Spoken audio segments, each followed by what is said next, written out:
Chaque année, Rétromobile nous offre un festival fascinant de trésors mécaniques. Alors au fil des allées, Direct Auto vous dévoile les immanquables de cette édition. Suivez le guide. C'est l'un des anniversaires les plus importants de toute l'histoire du sport auto. En 2023, les 24 heures du Mans fêtent leurs 100 ans, l'occasion d'admirer les légendes françaises ayant disputé cette épreuve. L'idée, c'était de faire un clin d'œil donc aux marques françaises, aux 24 heures du Mans et la manière dont elles ont brillé. Il y a des Matra, des Peugeot qui ont gagné les 24 heures du Mans et puis tout un tas de marques disparues. Je pense par exemple au DB, je pense à Inaltera Rondo avec cet équipage féminin, Courage, Pescarolo, enfin des grands noms du sport automobile français et une occasion donc de montrer un petit peu la manière dont les Français ont brillé tout au long de quasiment 100 ans d'histoire de 24 heures. Première tricolore à avoir remporté Le Mans en 1923, la Chenard et Walker, une Française étonnante, comme d'autres bien moins connues. Beaucoup d'affect pour cette voiture parce que vous êtes devant la plus petite voiture qui ait couru les 24 heures du Mans. Ça se voit assez aisément, le poids, on est à moins de 400 kg, le gabarit, un petit moteur, 30 chevaux à peine. Mais cette voiture, elle a été imaginée par celui qu'on appelait le sorcier du sport automobile français, c'est-à-dire Amédée Gordini. L'hypercar Peugeot 9X8, elle, est prête pour écrire sa légende, comme d'autres françaises, à l'image de sa grande sœur, la 908. Les marques françaises se sont illustrées beaucoup au début de l'épreuve, dans les années 20, ou Bugatti encore juste avant le début de la Deuxième Guerre mondiale. Mais après, il a fallu attendre Matra dans les années 70, Renault en 78, et puis ça a été une traversée du désert avant que Peugeot ne décide de venir réellement courir comme constructeur les 24 heures du Mans. Aux manettes, il y a Jean Todt qui va en fait avec ses équipes réaliser un véritable ovni parce que cette voiture, la Peugeot 905, va exceller aux 24 heures du Mans. Elle va s'imposer 2 fois, en 1992 et en 1993. Cette voiture, c'est un véritable concentré de technologie.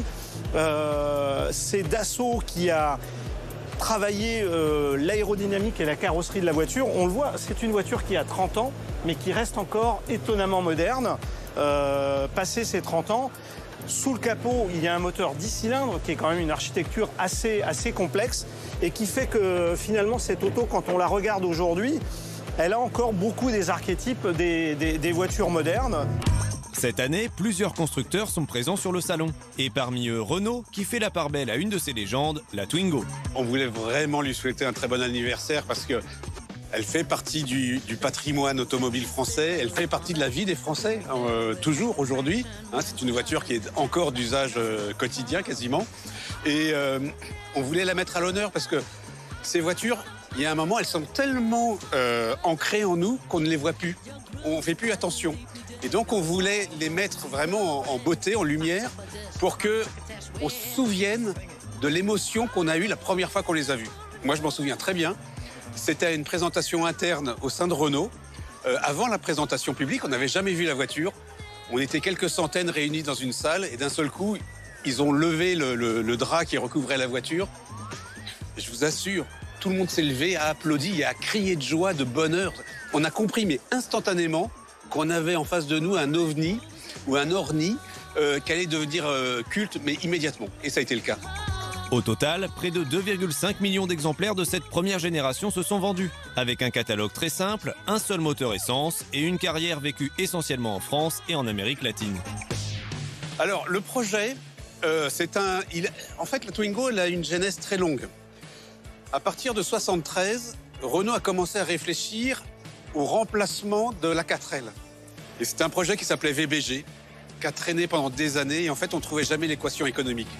Soit la voiture était trop chère, soit on avait tellement retiré de choses qu'elle était super moche, ça marchait jamais. Et donc ils ont rangé ça, ils sont repartis ensuite. Là, quand ils ont retravaillé sur un projet de remplacement de la 4L, on était dans les années 80. C'est les années espace. Et là, Renault s'est dit, mais pourquoi ne pas faire un petit espace, un entrée de gamme monospace? Et c'est ça le trait de génie de Twingo, c'est que c'est un petit monospace. Volkswagen, de son côté, a aussi mis en lumière l'une de ses icônes, le Combi, avec son célèbre T1, sorti en 1950. Il a traversé les époques, il répondait à la fois à des attentes de transport pour les transports de personnes, pour pouvoir voyager, pour également transporter des des marchandises, donc des attentes pour des véhicules utilitaires. Donc voilà, ça répond au final à tous les besoins. Et puis ça a été un véhicule mythique au travers des différentes époques. Et avec son nouvel ID Buzz, Volkswagen n'oublie pas son glorieux passé, bien au contraire. Alors l'ID Buzz, c'est la réinterprétation électrifiée du mythique combi des années 50. On le voit ici déjà au niveau des couleurs. Il y a des versions bicolores, mais on le voit aussi au niveau de la calandre en V. Et on voit aussi sur l'ID Buzz un logo qui est assez gros, plus gros que sur les autres modèles Volkswagen et qui est tout à fait en accord avec ce qui se fait sur le combi T1, T2 et autres. Il y a également beaucoup de rapprochements. On voit qu'il y a un porte-à-faux qui est très court, un empattement long pour donner beaucoup de place à l'intérieur. Et on voit aussi qu'il y a des petites références. Ici sur l'ID Buzz, vous avez ces 3 petites marques qui rappellent les prises d'air qu'il y a sur le fameux combi, bien évidemment. Rétromobile, c'est aussi le rendez-vous des revendeurs les plus prestigieux du monde. Chez Girardeau, Ferrari est à l'honneur avec 13 modèles extraordinaires. Une 250 GT LWB Berlinetta Tour de France de 1959, une 400 Super America SWB coupée de 1962, une non moins rarissime 250 Europa GT de 1955 et clou du spectacle, une 512 S ayant participé aux 24 heures de Daytona en 1970. Un peu plus loin, chez Fiskens, les visiteurs peuvent admirer, entre autres, une Porsche 917K ex-Le Mans 70, une Porsche 956 pilotée par Jackie Hicks ou l'une des voitures les plus élégantes de l'histoire de la course automobile, l'Aston Martin DB3S. Et le festival de rareté ne s'arrête jamais. Sur le stand Lucas Ouni sont exposées des légendes automobiles d'un autre genre. Une Bugatti Type 35C Grand Prix 1931 pilotée par Louis Trintignant, une extraordinaire Aston Martin DB4 GT Zagato ou encore une Ferrari 250 GT Berlinetta Tour de France de 1958. Enfin, pour les amateurs d'avant-guerre, le rendez-vous est pris sur le stand Kidston avec notamment une Alfa 8C 2900 Berlinetta de 1938 et une Mercedes 540K Roadster de 1937. Rétromobile est aussi synonyme de vente aux enchères et cette année, Arcurial propose pas moins de 227 lots. Vraiment en Europe, c'est la plus grosse vente de l'année et en plus c'est la semaine de la voiture de collection à Paris et en Europe. C'est un peu le pendant de Pebble Beach en août aux États-Unis où tous les collectionneurs du monde entier se réunissent en Californie.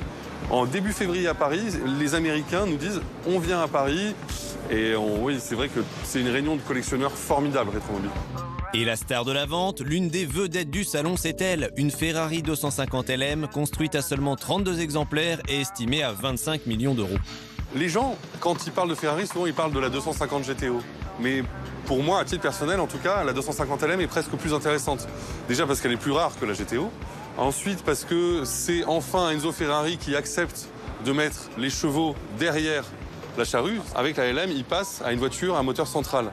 Et donc cette voiture-là, ce qui est génial, c'est que, contrairement à beaucoup de LM, c'est une voiture qui n'a jamais fait de course. Et donc elle est vraiment restée parfaitement conservée, toujours quasiment par des collectionneurs. Et pour moi, c'est peut-être la Ferrari de route la plus importante aussi parce que c'est la dernière qui gagne les 24 heures du Mans. Comme chaque année, les avant-guerres françaises occupent aussi une place de choix. Celle-ci est une Bugatti Atalante de 1935 et c'est un des 3 modèles en existence qui a en fait d'origine le toit ouvrant. Ce qui fait que la chaleur dans l'habitacle est quand même plus agréable. Elle a été vendue neuve à un joaillier de Marseille. On est au milieu des années 30 déjà sur une voiture qui est d'une grande modernité et qui a un dessin absolument somptueux. Et par opposition, on a toujours plaisir à proposer des avant-guerres un peu différentes. Et cette Delage D8 par Van Vooren, c'est un peu l'opposition parce qu'elle est moins fluide, mais elle est beaucoup plus impressionnante. Puisque à l'époque, les clients, les têtes couronnées mondiales venaient à Paris, commander un châssis avec un moteur très sportif et aller chez un carrossier pour faire leurs propres spécifications. Donc on a cette ligne qui est beaucoup plus spectaculaire, je dirais, avec des chromes, c'est les échappements ici qui passent. Et c'est un peu le meilleur de la France au milieu des années 30 qu'on présente ici à Rétromobile. Enfin, les plus petites bourses peuvent aussi se prendre à rêver, avec notamment plusieurs Renault directement issus du patrimoine de la marque. C'est quand même une voiture extraordinaire, puisque je rappelle qu'en 89, Alain Oreille gagne un rallye du championnat du monde avec une Groupe N, c'est-à-dire une voiture qui est dérivée des voitures de route. Et celle-ci a fait le banc d'à main en 1990. Après, elle est rentrée dans la collection de Renault et elle est exactement comme sortie du banc d'à main. Putain, pour les collectionneurs, c'est absolument fabuleux. Donc c'est probablement quand même une des Renault 5 GT Turbo les plus importantes qui puissent exister.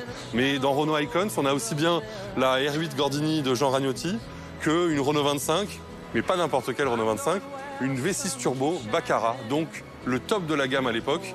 Et ce qui est fabuleux pour les collectionneurs, c'est qu'elle a que 3000 km. Elle est toujours restée chez Renault, elle est parfaitement conservée. Vous l'aurez compris, à Rétromobile, il y en a pour tous les goûts. Alors faites vos choix et surtout, régalez-vous.